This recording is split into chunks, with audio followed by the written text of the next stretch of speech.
Et salut à tous, ici DNS. Aujourd'hui, on est avec Clem et on va se mater les petits replays face à Marou. Comment ça, mon bon Clem? Bah ça va super, ça va nickel et toi? Bah écoute, comme un dimanche ensoleillé au moment où on tourne cette vidéo.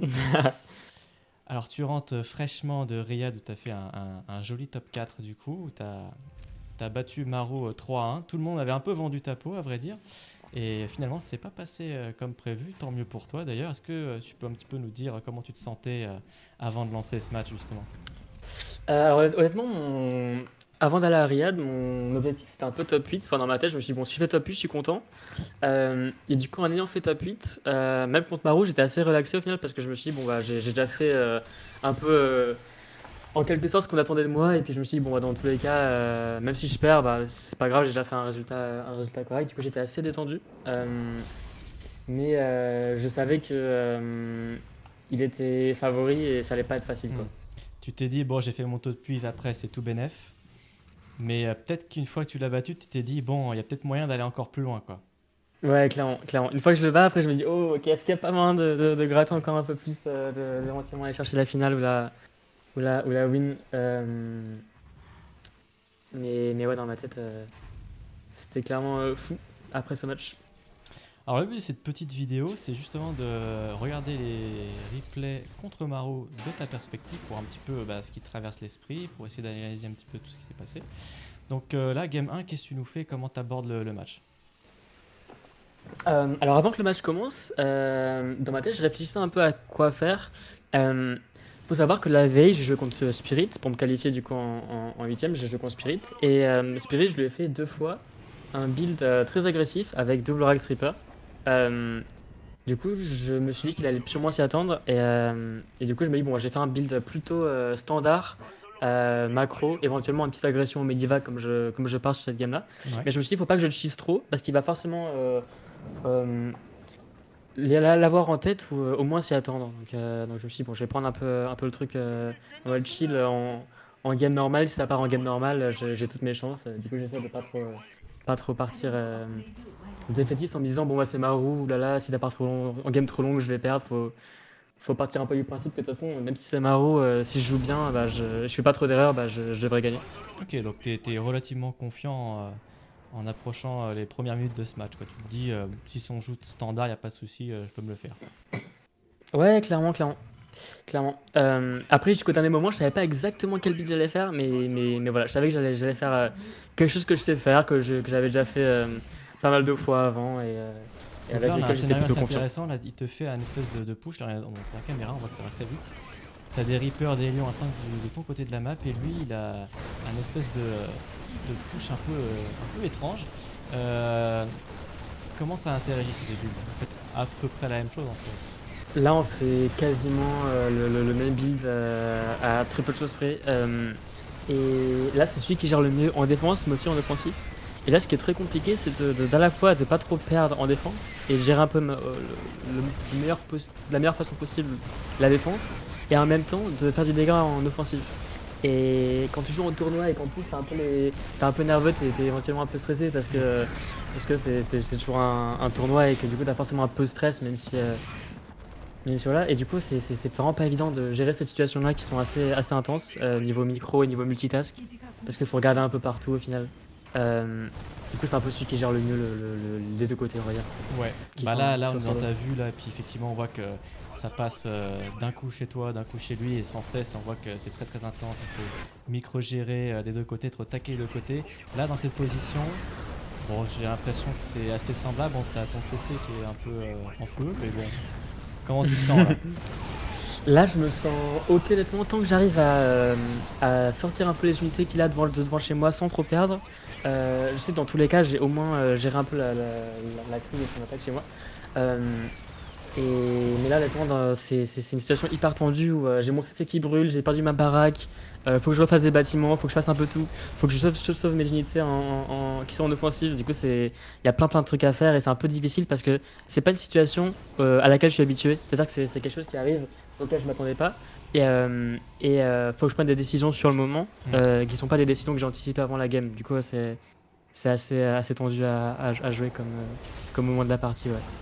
Ouais, effectivement, j'en parlais avec je sais plus quel joueur, mais effectivement, le fait de beaucoup s'entraîner, de jouer un build énormément dans différents cas de figure fait que quand le tournoi arrive, tu as moins besoin de prendre des décisions sur le qui-vive parce que bah, les décisions, tu les as travaillées à l'entraînement, tu sais déjà quoi faire, mais c'est vrai que des fois, il y a des situations qu'on rencontre pas forcément, surtout au TVT où c'est un match-up, bah, finalement, parfois la perte d'une unité ou tuer justement une unité adverse peut complètement changer la dynamique du jeu, fait que tu dois vraiment prendre des décisions en temps réel en permanence.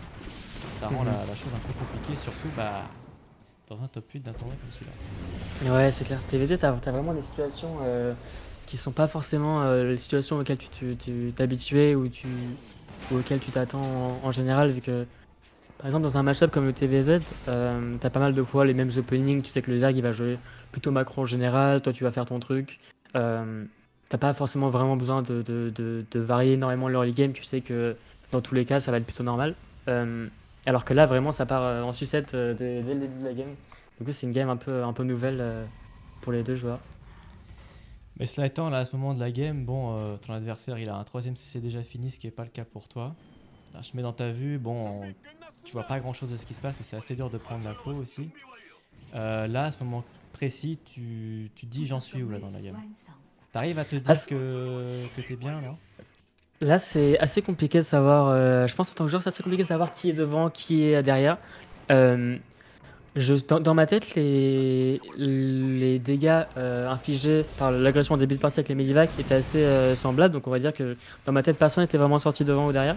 Et ensuite, il avait une Banshee qui arrivait chez moi. Elle a tué genre 6 ou 7 SCV. Mais après, elle est morte. Banshee en TVT, c'est très bien si tu arrives à faire quelques kills et à la sauver. Pour après la ramener derrière et à continuer la race. Et si tu la perds, ça devient nettement moins bien vu qu'après ça te coûte par exemple la production sur ton starport. Et du coup, t'as un Raven en moins par exemple, des choses comme ça. Mhm. Du coup, tant que je la tue, même si je perds un peu d'SCV, c'est quand même pas mal. Euh, Là, je vois la taille de mon armée, je me dis une armée assez massive, j'ai 3 Raven avec masse énergie. Je me dis c'est mon timing, c'est mon moment, il faut que je fasse quelque chose. Et ce qui est paradoxal, c'est que Maru va quitter sa base en même temps. Et là, tu vas prendre une magnifique fight, tu vas matrice les 3 tanks, sniper les 3 tanks, et après ça va snowball, tu te retrouves avec 6 tanks face à un seul seulement. Et là, à ce moment-là, Maru perd complètement les pédales et son move out, là, c'est une espèce de déplacement avec ses marines qui va finalement lui coûter la game. Est-ce que tu penses que c'est pas une énorme erreur de Maru justement de pas avoir envoyé un petit marine au milieu de la map pour essayer de voir si tu move out ou pas? Clairement, je pense que c'est son erreur principale. Il savait pas que ça arrivait. Avant que j'envoie, c'est vraiment des matrices sur son tank. C'est-à-dire qu'il l'a vu très très très tard. Et ne pas avoir de vision en milieu de map comme ça lui a clairement coûté la game sur un move. T'as un petit endroit où t'as pas assez de vision. Si le mec s'engouffre et qu'il était pas au courant, bah, la game peut vite être décidée sur le moment. Et là en plus, il avait ses marines qui partaient en offensive. Ou en tout cas pour aller chercher du map control, éventuellement un race un peu. Du coup, c'est vraiment très mal tombé pour lui. Pas de vision, toute mon armée qui arrive.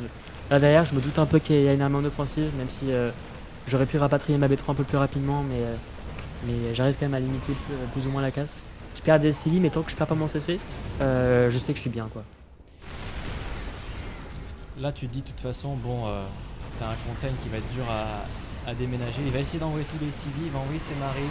Tu fais un bon missile pardon, sur les marines. De toute façon, il avait clairement pas assez. Et c'est une bonne game qui doit faire du bien au moral parce que mine de rien, bah, il avait quand même cessé fini bien avant toi. Et bon, bah finalement, on s'en sort bien, plutôt bien. Tu as été assez opportuniste, on va dire. Ouais, je pense que c'est une game qui fait vraiment du bien au mental parce que c'est une game où j'étais assez décisif, c'est-à-dire que une fight, hop, je la gagne, game terminée, c'est une victoire assez rapide au final, 11-12 minutes, ça met vraiment pas mal. Alors que j'avais lancé le replay sans toi, évidemment. On coupera en montage, évidemment. Hein, nous sommes professionnels. Bien Voilà, des sûr. années d'expérience derrière nous, bien sûr. Alors qu'on va lancer la deuxième game face à Maru. J'espère que j'ai lancé les replays dans l'ordre. Hein. C'est l'ordre qui était affiché dans le dossier. J'espère qu'ils ne se sont pas trompés. Mais de souvenir, Gresvan était la première. Donc, C'est ça, c'est ça. Pour le moment, c'est tout bon. pour l'instant, tout est bon. Alors, psychologiquement, comment tu te sens à ce moment-là? Parce que c'était une game où c'était, comme tu disais, assez difficile de savoir où on en était. Tu vois, vous avez fait des builds à peu près similaires, des dégâts aussi similaires. Lui avait une troisième base plus tôt avec des choix stratégiques différents. D'un point de vue extérieur, on te sentait pas très très bien jusqu'au moment où il était complètement hors de position. Tu as saisi cette opportunité brillamment et puis bah, derrière, voilà quoi, la mort s'en est suivie. Mhm. Comment tu te sens dans cette deuxième game psychologiquement? Comment tu abordes la deuxième? Là, franchement, je me sens plutôt pas mal. Ce jour-là, je me sentais plutôt bien. Je pense que de manière générale dans mon jeu, c'est-à-dire que précisément la souris, je sentais qu'elle était là, je sentais que mécaniquement, j'étais plutôt pas mal. Mhm. Euh, du coup, je me sentais plutôt confiant pour jouer des games où vraiment ça partait un peu de manière équilibrée, une game un peu even. Je me sentais pas trop mal, honnêtement. Euh, et pour revenir vite à la game d'avant, au final, on avait des avantages assez différents. C'est-à-dire que lui avait son 1-1 un peu avant moi. Mais moi j'avais plus de Raven, même si j'avais un peu moins d'écho, j'avais un peu plus d'armée. Et du coup j'ai appuyé sur mon avantage. Et par contre, si la game aurait duré, disons, 5 ou 10 minutes de plus et qu'il aurait vraiment réussi à défendre, à temporiser, sans prendre aucun dégât pendant quelques minutes, là il se serait peut-être retrouvé pas trop mal. Ouais, effectivement, tu as capitalisé en fait sur l'avantage que tu avais. Tu avais beaucoup de tanks plus que lui et des Raven. Et tu te dis, bon, si je maîtrise ces tanks, il y a moyen de faire extrêmement mal. Alors que Ouais, bah, lui, s'il y a des meilleures améliorations, forcément, plus le temps passe. D'ailleurs, il allait en profiter parce que au moment où toi, tu traverses la map, lui-même avait un groupe de marines et de medivacs qui étaient prêts à semer la zizanie. Et si tu n'avais pas move out, peut-être que ça aurait été un peu tendu de tout gérer à la fois. c'est ça. Cette game-là, c'est déjà sur l'opening, je suis parti sur un Reactor First. Du Ouais. coup, c'est un build qui est un poil gamble parce que si Proxy Reaper, c'est pas ouf. Euh, si il scout au SCV, c'est ok, mais c'est pas incroyable. Et là, il a scout au SCV, c'est un petit gamble, mais après TVT, il y a un peu des petits gambles de partout en early game. Enfin, t'es limite un peu obligé de prendre des petits gambles. Et c'est un build que je fais beaucoup, beaucoup en practice et en tournoi. C'est un build avec lequel je me sens hyper confiant. Le Reactor First, je sais que j'ai pas mal de potentiel en début de game pour agresser et poke un peu. Et éventuellement faire des petits duels de micro que j'aime assez bien. Du coup, c'est vraiment un build avec lequel je me sentais bien. Je me suis dit, bon, allez, vas-y, on va tenter. De toute façon, faut faire ce que je sais faire et puis on va Ben, voir. je pense que c'est l'approche la plus sage, effectivement. Donc là, on a ta petite escarmouche. Effectivement, ça arrive assez tôt. Maru, quand t'as eu de l'autre côté, elle n'a que 3 Reapers. Il va essayer de semer la zénie chez toi un petit peu. C'est vrai que t'as pas grand chose chez toi à ce moment-là, forcément. C'est ça. Là, c'est un peu. Moi, je suis chez lui, lui il est chez moi. Faut que j'arrive à défendre chez moi au maximum tout en attaquant et en délayant son CC. Au final, je défends assez bien chez moi, je pense. Et là, je pense que cette situation-là, je l'ai assez bien gérée. C'est-à-dire que j'arrive même à tuer le cyclone ensuite avec une petite grenade. Je pense que de cette escarmouche, je ressors vainqueur. Situation de la game, je pense que je suis un peu devant. Ça se joue pas à beaucoup, mais je pense que je suis un petit peu devant. Et Clem avec des Reapers dans le rouge qui est toujours aussi insupportable. Pour l'avoir vécu, je peux vous dire que c'est Ah oui. insupportable. Alors, tu nous parlais de micro tout à l'heure. Bah, justement, pour la première fois, on a un tournoi en Arabie Saoudite. Et c'est vrai que mine de rien, c'est un pays qui est un petit peu excentré. Et qui dit pays Ouais. excentré dit ping.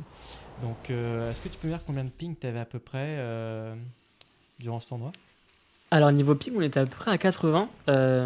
C'était un ping assez stable, donc c'est-à-dire que il y avait pas trop de, ça fluctuait pas beaucoup. Ouais. On était tout le temps à 80. Il n'y avait pas de freeze, pas de montée de ping ni rien. Du coup, c'était vraiment du constant 80. 80, tu le ressens quand même. Tu sens que quand tu micro, c'est pas aussi fluide que quand t'es à la maison. Euh, mais ça reste très jouable. Euh, C'est Juste pas- avant le c'est- ouais. tournoi, l'admin nous a dit on aura sûrement un serveur sur place, vous inquiétez pas. Et puis j'étais en mode vous êtes sûr de ça? Moi j'y crois pas forcément trop, il avait pas trop l'air convaincu. Et après ils nous ont dit bon, au final non, on n'a pas de serveur, du coup faut jouer avec un peu de ping. Et bon, c'est pas, c'est pas non plus Encore un poisson trop d'avril grave. des admins, quoi. Exactement. Donc là, on voit que tu Exactement. de Locon au Medivac. Malheureusement, il déplace bien sa marine. Il y a un bon mouvement de Maru Ouais. pour essayer d'éviter ça. Ouais, là ce trade était plutôt bien pour lui, je pense. Perdre quelques marines, sauver le Medivac, tuer un cyclone, il me prend des unités à gaz, prend une unité à gaz, et moi je lui prends rien. Si ce n'est quelques marines, mais ils valent pas forcément autant que mon cyclone, du coup c'est un petit avantage qui a été repris de sa part. Ou en tout cas, ça a peut-être remis la game un peu à égalité, je dirais. Ouais. Bon, alors, Cyclone, c'est bien mignon, mais c'est quoi l'utilité de cette unité plus tard dans la game? Parce que bon, là, on voit que celui de Maru, bon, il se balade un petit peu au milieu de la map, mais est-ce qu'il perd pas son utilité un peu le Cyclone plus tard? Cyclone il perd son utilité plus la game avance, mais ça reste très bon en défense, par exemple contre un run-by de Raven ou un drop, ou rien que pour prendre du map control sur la carte, ça peut être très très très très cool. Ça permet aussi à de si le mec veut push à travers la map, ça peut le ralentir un peu. Vu que le cyclone il sera sur la map, il pourra log sur les tanks, les marines, il peut gratter un peu. Comme par exemple des stalkers en TVP, quand le Protoss il est sur la map, il gratte un peu, c'est un peu le même principe. Mhm. Du coup, il a quand même une utilité, même s'il est, putain, il perd un peu l'utilité plus la game avance, on va dire. Bon, là, on voit que tu fais un petit move. C'est quoi l'objectif de ce push? Alors là, je vais prendre un peu de map control. Je veux, par exemple, tuer ce petit marine qui était sur la carte, juste pour éventuellement lui faire peur un peu. Mhm. Lui dire attention, je peux attaquer, je sors un peu sur la carte. Euh, Tout en essayant aussi de bait un peu son medivac à venir chez moi, vu que chez moi j'ai 2 vikings, un tank que je laisse à la maison. Ou en tout cas, je laisse à la maison jusqu'à maintenant. D'ailleurs, on Et voit qu'il scanne, ouais. ouais, on voit qu'il scanne. Là, je me dis, oula, est-ce qu'il va pas revenir? Parce que je savais que le medivac était encore en vie, du coup, c'est une possibilité qu'il revienne dans ma base. Et lui, ce qu'il attend, c'est que je move à travers la map Mhm. et qu'il me contre-attaque avec son medivac. Et ça, je l'ai en tête forcément, vu que c'est ce qu'il peut faire de plus au plus. Et là, du coup, son medivac était à l'orée de ma base et il s'est fait un peu attraper le pantalon sur les chevilles. C'est pas un petit anglicisme, ça? Je sais pas si ça se dit en français. Bon, Je sais pas. ça arrive très souvent. Moi, je me surprends tous les jours aussi à faire des fois même des espagnolismes. Je sais pas si ça se dit. Mais, euh, Ouais, ouais, je mais vois. effectivement, tu avais bien anticipé ce petit move là. D'ailleurs, c'est un move qu'on reverra pardon, dans d'autres games justement. Euh, on sentait que Marou avait bien étudié le sujet et que tu savais à peu près à quoi t'attendre. Enfin, en tout cas, c'est ce que d'un point de vue spectateur, on a remarqué. Mhm. Ouais, Maro, son TVT, il y a eu beaucoup de replay lui. C'est-à-dire qu'il a joué la GSL, il a joué des TVT avant dans ce même tournoi contre Cure. Donc c'est-à-dire que j'avais pas mal de VOD à regarder et puis je savais un peu à quoi m'attendre et un peu comment il jouait. Et un peu ses tendances au niveau playstyle. Alors là, tu as fait un move qui, selon moi, était assez questionnable. Ouais. Pourquoi cette décision? Explique-moi. Alors là, ce move, c'était pour essayer de gratter l'économie, puisque je savais que j'avais un gros avantage économique. Je me suis dit, si jamais j'arrive à bien trade chez lui, à en même temps causer du dégât économique, et après à défendre chez moi, ça peut être très très cool pour moi. Ouais. Sauf que ce que j'aurais dû faire après coup, c'est juste envoyer les Ravens en fait. Envoyer seulement les Ravens avec les Vikings, mais sans les poser à la limite. Je envoie les Ravens, mettre quelques tourelles, peut-être une dans l'aile du minerai, éventuellement une ou deux pour saper le shield, et après sauver mes Vikings quoi. Mais je pense que l'erreur c'est d'avoir posé mes Vikings, qui les ont rendus extrêmement vulnérables, et c'était vraiment pas la meilleure des décisions. Et je l'ai réalisé instantanément après coup. Ouais, j'ai un petit peu eu cette sensation. C'était un peu. En faisant le move, tu sais que c'est une connerie en Ouais, fait. c'est Ça ça, me c'est rappelle ça. l'an dernier, voilà, petite histoire où j'étais à vélo et je roulais beaucoup trop vite. Et malheureusement, une demi-seconde avant de prendre le trottoir, on se dit ah, j'aurais dû ralentir. Aïe, aïe, aïe, c'est Et ça. Tu sais que au moment où tu le fais, tu sais, ah, tu dis c'est une connerie, c'est une connerie. exactement. Ah, Alors que là, on a un petit push de la part de Maru. Bon, t'es devant au supply, mais il a une très bonne position qui va être difficile à déloger parce que bah, malheureusement, vu que t'as plus tes Vikings et tes Ravens, bah, c'est lui qui a c'est ça. l'avantage aérien. Et La grosse erreur de ma part. Ouais. comment on se sort d'une situation comme ça du coup? Là, c'est compliqué. Ce que j'aurais dû faire, je pense, c'est lever ma B3 en temps et en heure et là, éventuellement la décaler sur ma B4 pour essayer d'aller miner et de pas prendre la fight tout de suite. Mais dans tous les cas, au moment où il me matrice mes 3 tanks sur la B3, la game était quasiment perdue. Même si, enfin, elle était perdue honnêtement. Ce que j'aurais dû faire, c'est avoir un petit marqueur un peu plus loin au niveau de la B3 pour le voir arriver. Parce que là, ce qui s'est passé, c'est que je l'ai pas vu arriver. Il a push beaucoup plus vite que ce que j'imaginais. Euh, il me semble que j'avais peut-être une tourelle de détection en production, mais elle n'était pas encore terminée. Je me suis dit, j'ai peut-être avoir le temps de la terminer, mais il m'a pris un peu au dépourvu. Et c'est un peu comme sur la Game 1 au final, mais inversé. Voilà, c'est lui qui m'a push avec des matrices sans que moi je l'ai vu venir. Et ça m'a coûté la game. Alors que même avant ça, même avec le move Raven Viking qui était assez discutable, je pense que j'étais quand même dans une situation jouable tant que je défendais ce push qui allait m'arriver dans la figure. J'ai l'impression que ouais, le Raven, c'est un petit peu l'unité clé du match-up finalement. Ouais, clairement, clairement. Un peu moins qu'avant, vu qu'avant c'était encore plus l'unité clé, vu que le Raven était encore un peu plus fort, en tout cas en TVT. Et maintenant il coûte un peu moins cher, mais ses sorts sont aussi un peu moins forts. Du coup, je pense qu'il est quand même un peu moins fort en TVT. Maintenant on voit plus des builds, un Raven, into Bioball directement avec des Medivac, alors qu'avant c'était vraiment 2 Raven ou 3 Raven à toutes les games. Mais ça reste quand même une unité vraiment clé du match-up, ouais. Voilà, du coup, Neo Humanity, c'est une game, une map pardon, assez grande. On sait que Maru assez fan du camping, hein. Il aime bien poser ses petites tentes, sa canne à pêche et il fait sa popote. C'est ça. Ça te fait pas peur, toi, en règle générale? Pas plus que ça. Le camping, ça, en TVT, c'était vraiment fort, mais surtout au patch d'avant, où encore une fois, il y avait les anciens Raven, Mhm. et c'était vraiment. Les Raven, c'était en late game, fallait faire Raven forcément. Et celui qui avait des Raven, il avait un avantage considérable sur l'adversaire, même si l'autre avait une meilleure écho ou quoi. Tant que tu avais des Raven avec de l'énergie, t'étais hyper bien. Du coup, Maro, ce qu'il faisait, c'est qu'il campait jusqu'au Raven, et il était hyper fort dans le late game Raven Viking. Du coup, c'était hyper dur de le battre en late game et c'est hyper dur de le tuer avant le late game aussi. Alors que maintenant, on voit un peu moins de Raven en late game, c'est plus plein de bases avec plus de marines, plus de Rax et des Raven éventuellement, mais plus delay. Et du coup, son ancien style Amaro, il voulait vraiment camper jusqu'au Raven, c'est un peu moins viable, on va dire, et un peu moins fort aussi, ouais. Bah, je pense que ça fait plutôt tes affaires finalement, parce que j'ai l'impression que tu as C'est clair. tendance je cherche le mot thrive en français, on va dire, à rayonner, voilà. Quand il y a énormément de mouvements, je pense que tes points forts, de toute façon, Ouais, ça reste tes mécaniques. D'ailleurs, c'est marrant parce que beaucoup des gens à qui je parlent toujours de ta micro, tu vois. Ouais, la micro de Clem, la micro de Clem. Mais forcément, c'est ce qui est le plus visible à l'écran. Et moi, j'ai toujours l'impression que tu gagnes plus tes games avec ta macro qu'avec ta micro, tu vois. Je trouve que quand tu regardes ta macro, bon, évidemment, il se passe des ouais. choses sur l'écran, tu vois. Mais il y a toujours des unités en production, les CI sont toujours en production et il y a toujours les unités qui sont envoyées au bon endroit. Et j'ai toujours eu l'impression que tu gagnais plus avec ta macro, ta capacité à produire en permanence plutôt qu'avec les petits moves à l'écran qui eux aussi donnent des avantages, mais qui pour moi restent Ouais. moins importants que la macro. Qu'est-ce que tu en penses de ça? Bah, je pense que le même point fort, c'est d'arriver à macro correctement tout en étant très actif sur la map. C'est-à-dire que macro correctement quand il se passe rien, bah c'est-à-dire que je le fais bien, mais tout le monde le fait bien quoi. Voilà, c'est Mais ça.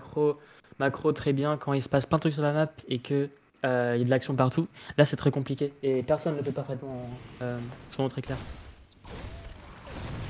Ouais, bah c'est sûr que bon, macro parfaitement quand il se passe rien, j'ai envie de dire, si t'arrives pas à faire ça, faut rendre sa licence de pro gamer, quoi. C'est ça, Mais c'est ça. c'est compliqué même, tu vois, ça c'est un truc que j'avais corrigé il y a quelques années. Un truc aussi bête que en PVT quand tu te fais attaquer, le simple fait d'avoir le réflexe d'appuyer sur son raccourci Nexus et envoyer 3 sondes, et bah finalement tu te rends compte que tu as 6 sondes de plus que si tu n'avais pas fait ça et ça fait une différence énorme parce que finalement le fait d'avoir son attention qui est prise à autre chose, c'est un dégât indirect en fait si on n'arrive pas à produire constamment finalement. C'est exactement ça. C'est vraiment, faut penser à tout le temps check sa macro, même s'il se passe des trucs, même si on se fait attaquer, même si on défend un push ou quoi que ce soit, c'est tout le temps continuer de macro, c'est vraiment un des points les plus importants de StarCraft en général. Euh, et là, pour parler un peu de ce game en particulier, Mhm. avant la game, j'ai repensé à un match que Hero Marine avait joué contre Maru aux IEM Katowice, les derniers. Sur cette map, pareil, où Hero Marine avait fait un push de base, en ligne de base. Lui, il avait fait sur deux factories, une baraque, un starport. Moi, ce game-là, je le fais sur deux starports, une baraque, une factory. Mais c'est un peu le même principe, où en gros, tu vas avoir tank, marine, viking, raven, et avoir plus sur ton premier push et tenter de gagner la game dessus, on va dire. Et c'est un petit peu ce qui va se passer, spoiler alerte, hein. Spoiler alert, ça se passe plutôt pas mal. Et là, j'ai fait une petite boulette, petite erreur sur ces games-là, c'est d'avoir mis mon starport dans la main. En général, quand on fait ce build-là, on met le deuxième starport dans la B2, derrière la B2, pour pas qu'il soit vu. Mais dans ma tête, je me suis dit, il va peut-être me faire un run-by de genre de Raven ou un Aras Raven sur ma B2, et j'avais pas envie qu'il le voie. Mais après coup, ça aurait été clairement cool de le mettre dans la B2, parce que là, s'il scanne ma B1, il verra clairement le deuxième starport, et il saura à quoi s'attendre, on va dire. Ouais, effectivement, après, c'est toujours des choses. Bon, on peut. Comme tu disais, le TVT et même StarCraft 2 en règle générale, il y a toujours des prises de risque, des prises de paris en permanence et on peut jamais Ouais, vraiment. On peut essayer d'anticiper le plus possible ce que va faire c'est ça. l'adversaire, mais après tout, on peut pas non plus être sûr et certain à 100%, quoi. Bon, finalement, ça va plutôt bien se goupiller. Il y a eu ni Elion ni Niscan hein, en ce moment dans sa vue, donc finalement, l'un ou Ouais, l'autre. il me semble qu'il scanne ma main au moment où je push, mais c'est déjà un petit peu tard, c'est-à-dire qu'il sait que ça va arriver euh, éminemment, mais il aura pas vraiment le temps de faire des ajustements pour pouvoir vraiment défendre le push. Euh, Parce que là, on se du met coup, dans dans sa tous les cas, vue. c'est pas Bon, mal. Voilà, là il Ouais, scanne là il se calme enfin. maintenant, mais là il comprend, là il sait. Mais est-ce que c'est pas un petit peu tard? Bah, je pense que si. Voilà, on voit qu'il fait des tourelles en panique. Mais à ce moment-là, toi, voilà, tu vas sonner à sa Ouais, porte dans très peu de temps. ça part très mal pour lui. Il m'attriste mon cyclone, mais j'arrive quand même à tuer son cyclone. C'est-à-dire que là c'est la catastrophe pour lui. C'est-à-dire que tout se passe mal. Euh, il a pas le bon BO pour défendre le mien. En plus, la première interaction se passe très bien pour moi. Donc là c'est clairement, là c'est un peu le rêve pour moi. Je sais que la game part très très bien pour moi.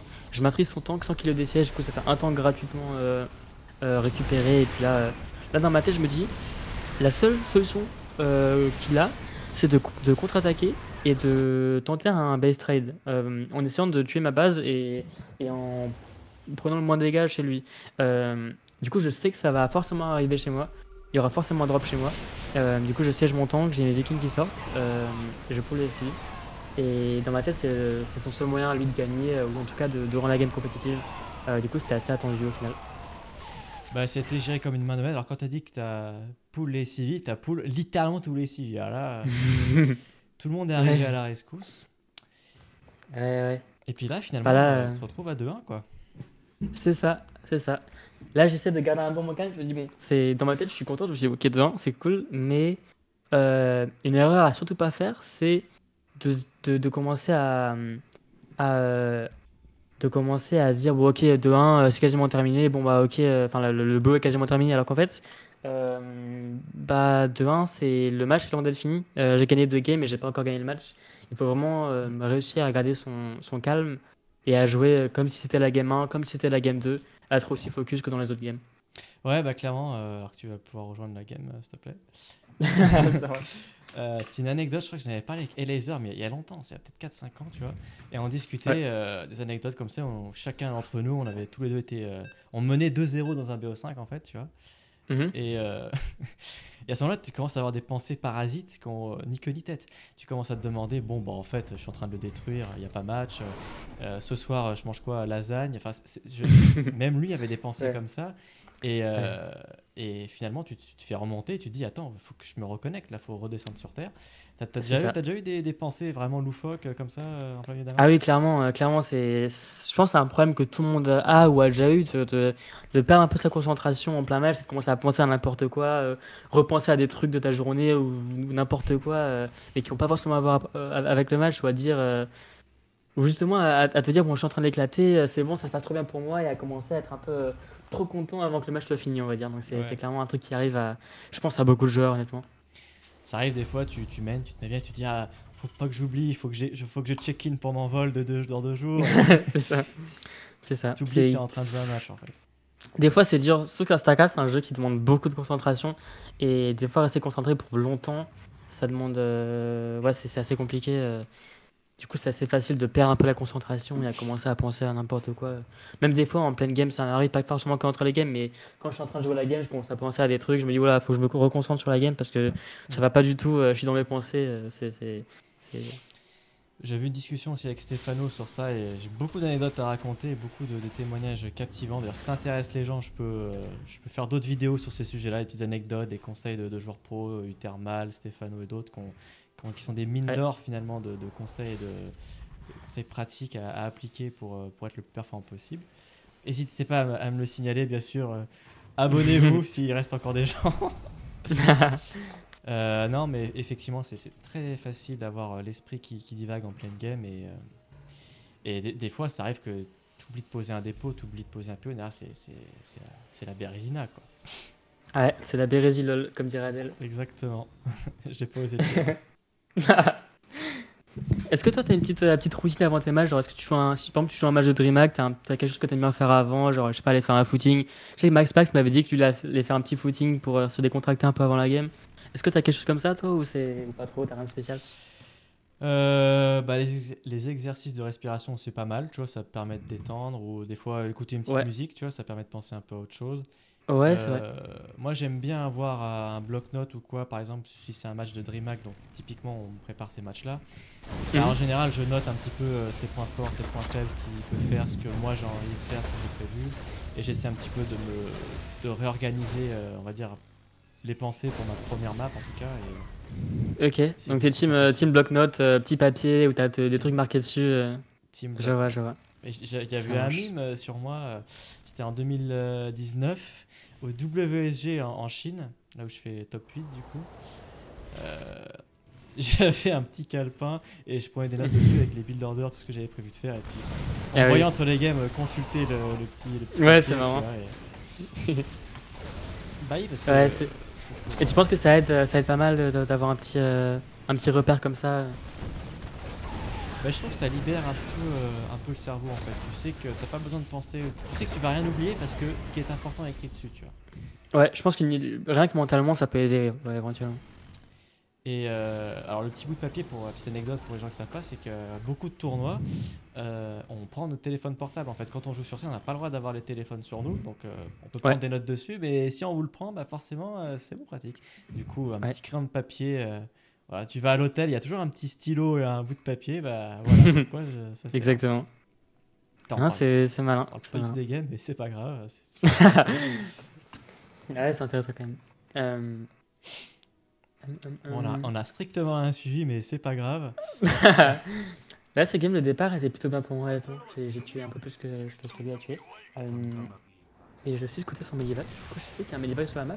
Et je sais qu'il va arriver chez moi dans très peu de temps. D'ailleurs, sur ce que t'as vu, on voit un tech lab, mais on voit pas le bâtiment qui est dessus. Ça peut être vraiment l'un ou l'autre ou. Là, c'est forcément la facto, vu que je pense qu'au timing où j'ai vu son tech lab, c'est forcément la facto. Ça pouvait pas être un Ok. papa. Donc, dans tous les cas, je savais à peu près ce qu'il faisait. Il n'y avait pas trop de surprise, honnêtement. Une fois que je vois les Medivac, je me dis, bon, ouais, c'est Medivac. Et après, très probablement Raven. Et finalement, ouais, des builds somme toute assez similaires. Enfin, la continuité en tout cas qui est similaire opposée à B3 pour le même timing. Tu vas avoir Steam Ouais. quand même avant lui. Et encore une fois, tu fais des Vikings 2 par 2. C'est vrai que tu raffoles un petit peu du contrôle aérien dans ce match-up. Ouais, je suis plutôt Team Viking que Team Medivac, même si je pense que le mieux c'est de jouer un peu les deux. Euh, Il y a des joueurs qui aiment bien jouer. Par exemple, Björn, lui, c'est un joueur qui aime beaucoup ses Medivac, ses drops, et c'est pas vraiment un joueur du Viking. Il aime bien être tout le temps présent sur la map. Dans un certain sens, moi aussi, mais en TVT, j'aime bien un peu avoir ma petite sécurité avec des Vikings. Je sais que mon armée elle sera très compétitive et jouer le contrôle aérien. Mhm. J'aime bien mon petit play Viking. D'ailleurs, des Vikings qui vont être assez utiles finalement dans ce match parce que tu vas intercepter à certains moments. Bon, on reviendra dessus les unités de Maru, mais Mhm. alors bon, je voulais pas forcément remuer le couteau dans la plaie parce que je Ouais, pense ouais, que non le mais. BO5 contre Raynor a dû être un peu difficile à Ouais, digérer. Bon, maintenant depuis le temps, je pense que c'est bon, mais voilà. je, je faisais la remarque à Shadow quand on regardait les games. Je me suis dit, c'est marrant, j'ai l'impression que ce qui a fait gagner Clem contre Maru, c'est peut-être ce qui lui a fait perdre le BO5 contre Raynor. Donc je vais argumenter. Je Mhm. trouve que tu as été assez opportuniste. J'en perds mon articulation. Tu as été très opportuniste contre Maru. Tu vois, bon là, la game sur Graceban en est un bon exemple. Tu vois, et contre Raynor, des fois, peut-être tu as été suragressif. Tu vois, que t'as peut-être été un peu trop pied au plancher et que parfois, à des moments où il fallait justement calmer le rythme, bah, malheureusement, tu as été peut-être ouais, trop. T'as trop voulu faire quelque chose, peut-être. Ouais, c'est probablement ça. Je pense que surtout en TVZ, il y a vraiment un côté où des fois t'as envie d'atteindre le late game et de juste planter la tente et de dire bon j'ai mes goals, j'ai mes tanks. Et j'ai un peu du mal à juste vraiment rien faire. Enfin, Hmm. j'ai toujours envie d'avoir un truc qui se passe sur la carte, tu vois. J'ai un peu du mal avec le fait de juste de rien faire et d'attendre et de juste dévier toutes ces attaques. C'est vraiment pas la manière de jouer que j'apprécie le plus, mais des fois il y a besoin de jouer un peu comme ça, ouais. Bah là ouais qu'effectivement comme on l'a vu, je parlais d'opportunisme, bah là t'avais des Vikings et des Ravens qui ont cueilli les Ravens de Maru, on vient de le voir à l'instant, et de l'autre côté de la map pareil, il essaie de faire un move similaire, mais t'as déjà des unités en position, tu vas récupérer un Viking voire un deuxième. J'ai l'impression que t'as lu Maru comme un livre ouvert quoi. Ouais, sur ces moves-là, c'est tellement parfait pour moi parce que faut savoir que je savais que j'étais bien dans la game depuis le début et je me suis dit bon, soit on joue une game où je suis un peu devant, ou soit il va essayer de faire des petits moves pour essayer de rattraper un peu son retard. Mhm. Et du coup, j'essaie d'un peu prédire ces petits moves qu'il allait faire pour éventuellement essayer d'aller faire un peu de dégâts économiques. Donc par exemple avec ces Ravens qu'il a envoyé au bas de la carte. Euh, Mais là, au final, ça s'est retourné contre lui parce que je m'y attendais un petit peu et ça s'est vraiment retourné contre lui sur ce coup-là. On voit Marou qui envoie 3 mini-vagues de l'autre côté de la map. Alors, il sait qu'il a perdu des Vikings, il va se dire qu'il a des avantages aériens, peut-être. Donc, encore une fois, il a envie de semer la zizanie chez toi. Et ça marche peut-être pas trop mal parce que finalement, tu fais demi-tour. Il va prendre une IB, en plus, c'est le 4+1 d'attaque. Ouais, il va même prendre les deux. Hein. C'est ça. Alors, tu vas nettoyer tout ce petit bousin, mais bon, ça fait quand même pas plaisir de perdre le 1. Ça fait pas plaisir, mais sur le coup, je me suis dit, bon, il a quand même beaucoup perdu. Il a perdu 2 tanks gratos, 2 mini-vagues, des marines. Bon, moi, si je perds mes Raven, c'est un peu dommage, j'aurais pu les sauver. Mais je savais que niveau armée, genre purement armée, j'avais très bien trade. Et ce qui m'avait pris, c'était mes upgrades. Donc je savais qu'il avait un avantage aux upgrades, mais je savais que mon armée était bien meilleure. Et qu'il a trade de l'armée pour un peu d'écho et des upgrades, on va dire. Ouais, effectivement, il est à 1-1 contre 0-0. Mais il y a quand même un avantage au supply qui est assez significatif de ton côté. C'est vrai qu'à un moment donné, on va voir, je sais plus s'il y avait un échange entre des marines et l'avantage de Brad, ça fait vraiment une différence. Ouais. Dans ce match-up, c'est assez impressionnant. Alors qu'on voit le 3ème 6 c'est plutôt. Je pense que de toutes les unités de StarCraft, c'est la marine contre marine, c'est là où tu vois le plus des upgrades, quoi. Limite, c'est vraiment flagrant. Enfin, 2-2 contre 0-0 par exemple, mais tu peux pas gagner une fight, quoi. Enfin, mais si t'as beaucoup moins, la fight est quand même au mieux équilibrée. Enfin, c'est vraiment fou. En fait, toutes les interactions avec le marine, que ce soit l'attaque du marine ou la défense de l'unité qui est attaquée, ça fait vraiment une différence colossale. Tu vois, typiquement, les zélotes, quand tu as une upgrade d'armure d'avance par rapport au marine, bon, ce qui arrive quasiment jamais dans la méta actuelle, mais à l'époque où moi j'aimais bien faire Phoenix zélote et je faisais Fast Forge, quand j'avais le +2, les marines ils chatouillaient les zélotes, quoi, au mieux. Ouais, c'est sûr. Non, c'est clair. Bon, là, ces games-là, dans ma tête, je me suis dit, bon, si je fais pas n'importe quoi et que je joue tout bien, je peux pas la perdre. Enfin, ça, c'est ma game à perdre. Même si je joue parfaitement, tant que je fais pas de grosses erreurs, je peux pas la perdre. Du coup, j'essaie vraiment de jouer de manière assez minutieuse. Je pense que le TVT, c'est un match-up assez minutieux.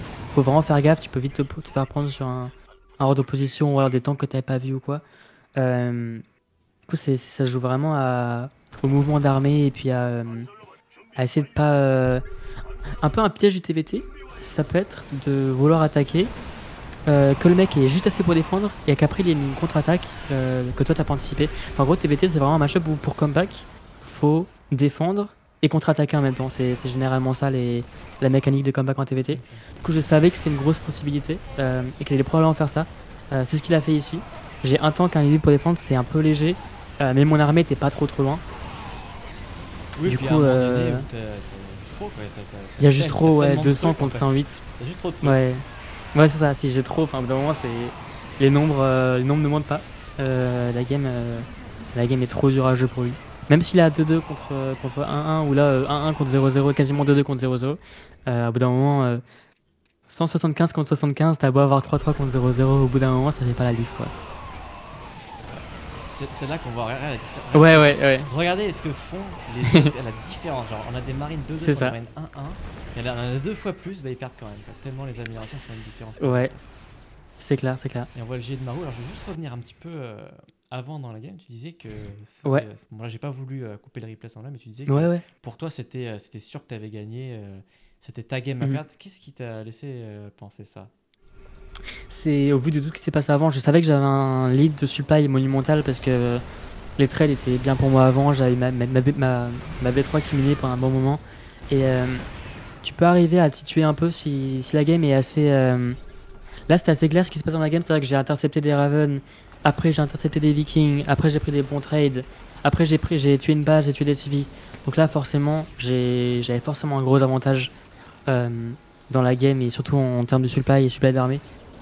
Du coup, je savais, au vu de ce qui s'est passé avant, je savais que c'était ma game à perdre et si je faisais pas n'importe quoi, c'était impossible à perdre. Ok, parce que ouais, effectivement, c'est une des difficultés que moi, dans mon expérience, je peux avoir en PvP. Typiquement, c'est quand il y a énormément d'interactions qui se passent, ça peut être un peu difficile de savoir où on en est. Bon, là, la plupart des interactions sont dans ta faveur, donc tu te dis, bon, bah, dans le doute, c'est moi qui suis devant, forcément. Oui, c'est ça. Mais alors qu'on va revoir les derniers instants derrière pour le plaisir. Bah, par exemple, game 1, c'est une game où c'était assez compliqué, beaucoup plus dur que celle-ci de savoir qui était devant, qui était derrière, un peu quelle était la situation de la game. Ces games-là, c'était un peu plus sympa, de vraiment savoir qui gagnait, qui perdait.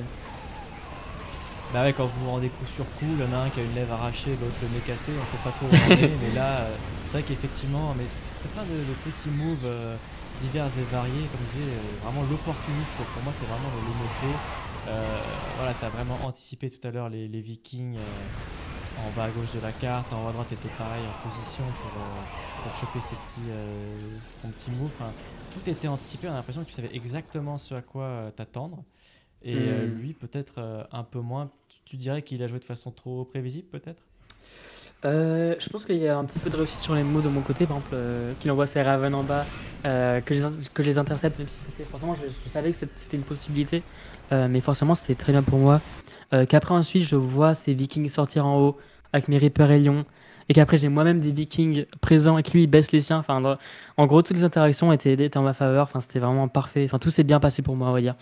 Tout ce qui s'est passé dans la game était bien pour moi. Même au tout début, même enfin, vers le début de la game, euh, où son Medivac arrache chez moi, il perd un Lion, un Reaper pour pas grand chose. Et moi, je lui prends genre 4 SCV ou 5 avec une tourelle automatisée du Raven. Enfin, je savais que dans tous les cas, j'étais devant quoi. Et au final, ça fait une petite victoire, un petit top 4. Bah, let's go. Tu t'es senti comment du coup? Ça doit faire plaisir. Ah ouais, j'étais content. Bah, c'est mon meilleur résultat offline ever. J'étais très très content.